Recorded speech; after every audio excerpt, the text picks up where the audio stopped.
In health news, some intriguing new findings, especially as we head into summer and barbecue season. Experts at Harvard looked at red meat and discovered that it is processed meats, bacon, sausage, hot dogs, and the like, not necessarily steaks or burgers, that really raise the risk of heart disease and diabetes. And David Muir has been looking into the study. The study looked at data from around the world and determined that processed meats like bacon, sausage, lunch meat, and hot dogs increase your risk for heart disease by 42% and put you at a 19% higher risk for type 2 diabetes. The study by researchers at Harvard School of Public Health also found that unprocessed meats, that steak, those burgers and roasts, do not appear to carry the same risks. But we've long known that both kinds of meat are high in saturated fat, so what's the difference here? Authors of the study suggest it could be the salt and chemical preservatives found in processed meats that might be the real culprits.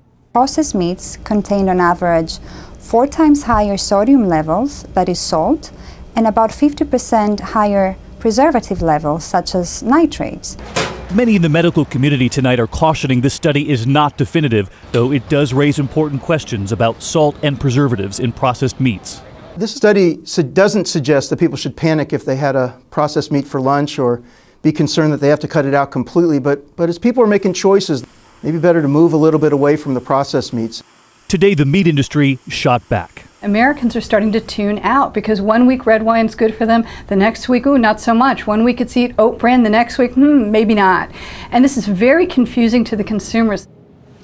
I'll say, David, because we've been hearing for years that the saturated fat in red meat is what causes the heart problem. And saturated fat is found across the board. But doctors in this study say, while not completely exonerating steaks and burgers, they now want to look at the salt and the preservatives found in the processed meats only. Fresh discussion tonight about what we should and should not eat. Salt and preservatives could be even worse.